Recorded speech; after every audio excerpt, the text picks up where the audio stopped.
This week on Monero Talk is sponsored by Monero.com wallet. Store, send, receive, and exchange your Monero safely on iOS and Android too. Monero.com wallet is open source, and you always control your own keys. And by IVPN.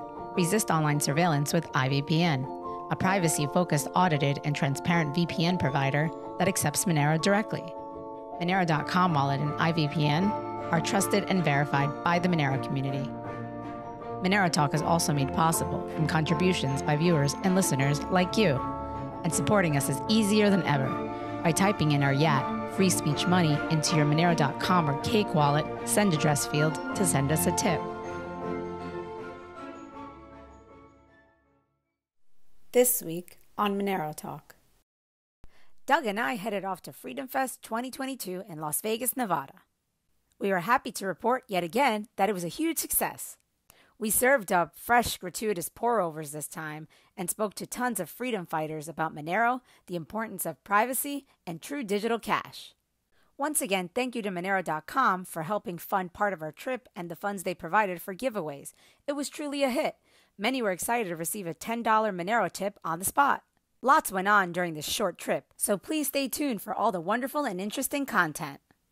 Douglas Tuman interviews Andrew Langer, president of the Institute for Liberty and founder of the Institute for Regulatory Analysis and Engagement at Freedom Fest 2022. This special edition of Monero Talk starts now.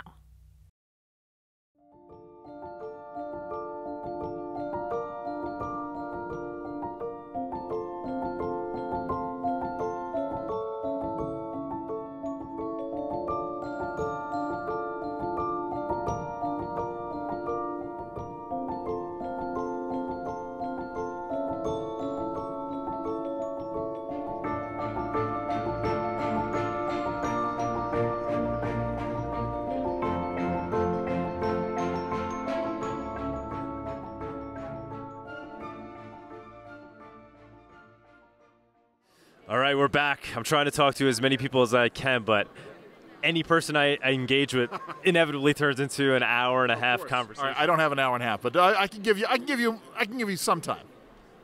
What is your name? Please introduce yourself. Hi, everybody. I'm Andrew Langer. I'm a broadcaster. I also wear a policy hat. I'm not wearing it right now. I run a group called the Institute for Liberty, and we just founded an organization called the Institute for Regulatory Analysis and Engagement, which I know is a mouthful. What do each of those do? Well, Institute for Liberty is a long-standing organization dealing with a lot of different aspects of federal public policy, essentially trying to inject the free market limited government perspective into a whole host of things. Institute for Regulatory Analysis and Engagement is a new project. It's essentially engaged in regulatory activism. The idea is to analyze rules. We all focus on what Congress does. What we don't recognize is the tremendous impact that what the executive branch does and has in our lives.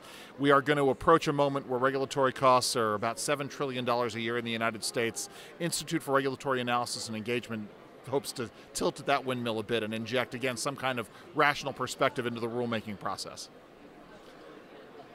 You are a great guy to talk to, so I just have a million questions running through the head. So I want to take it to the last topic, which is digital cash, and would like to get your opinion on that, especially in light of regulations, cryptocurrency, your whole take on that. Sure. Should it be regulated? Can it be regulated? Well, I think dive into it. Inevitably, because there's so much money at stake, the government is going to try to take a whack at it in some way, shape, or form.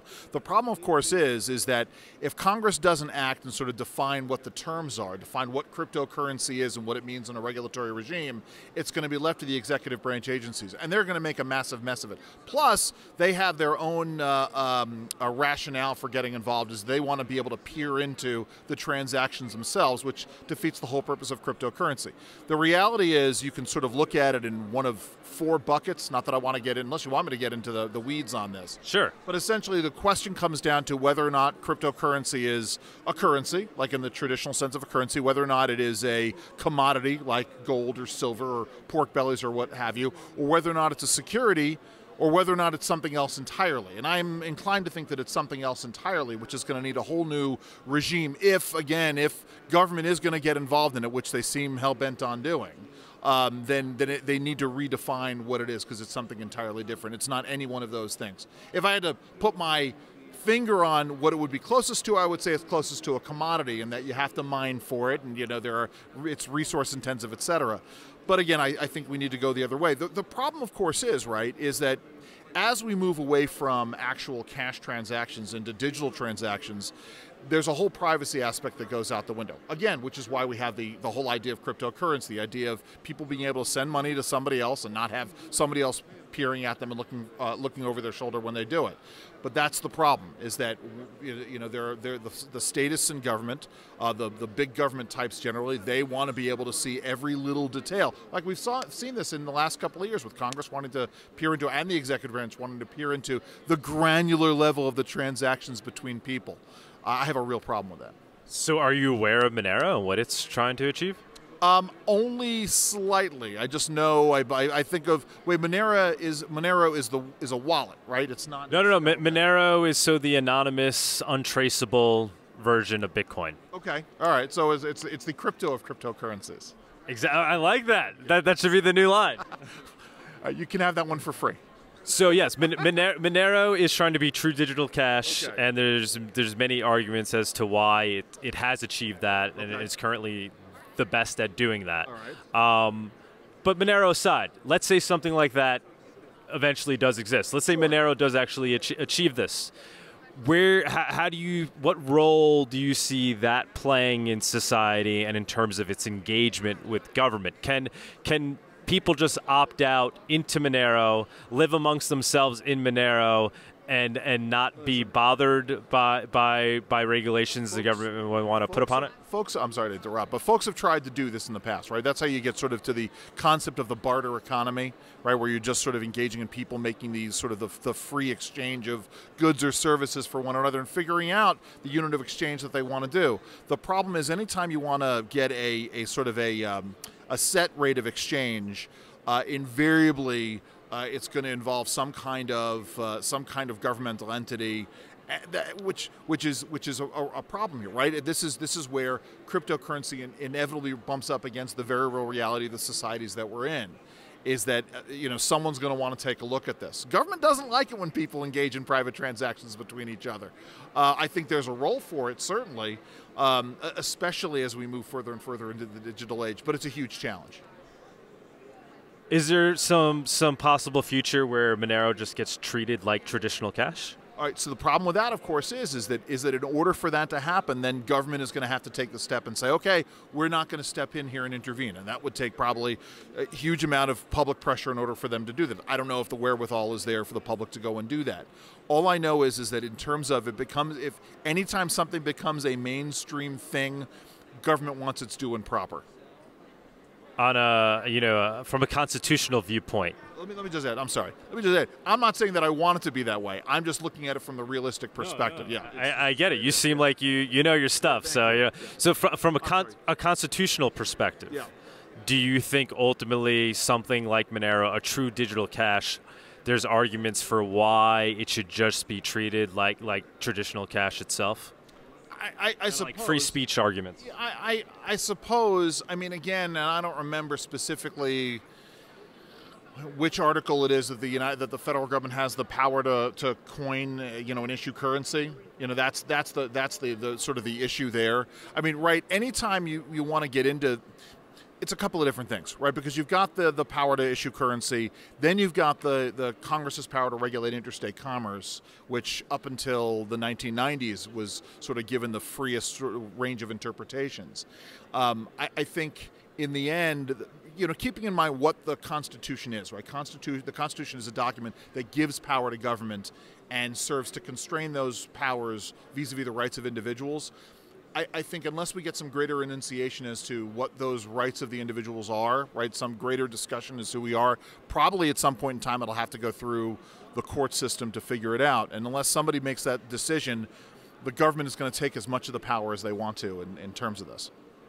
So what's your best prediction on what digital cash looks like in the future? Let's say Monero is succeeding at being true digital cash, and truly decentralized, not easily, corrupted by any government or any power.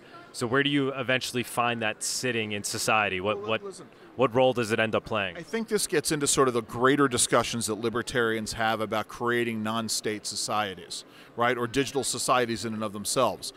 At some point in time, I think we're going to see this, where there's going to be this argument for people who are sort of, they may be nascently related to sort of have state allegiances, right? Whether or not they consider themselves Americans or British or French or whatever. But you're going to see the formation of folks who are going to say, we're going to band together in a digital realm to create our own digital societies. I think that's where, these sort of these cryptocurrencies are going to be issued, because if they can sort of set themselves out as being apart from any one particular governmental entity in terms of their power of regulation, sort of out of that reach, that's what's going to save them.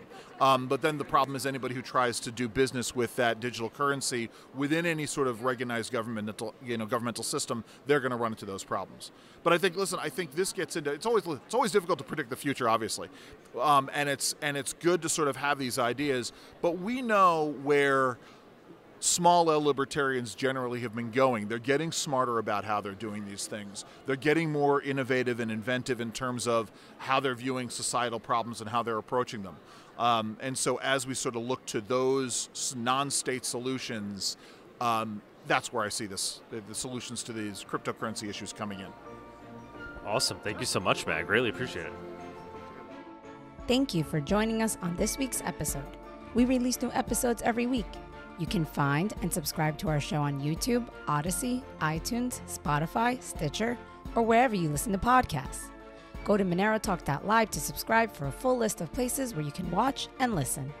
If you want to interact with us, guests, or other podcast listeners, you can follow us on Twitter. And please leave us a review on iTunes. It helps people find the show, and we are always happy to read them. So thanks so much, and we look forward to being back next week.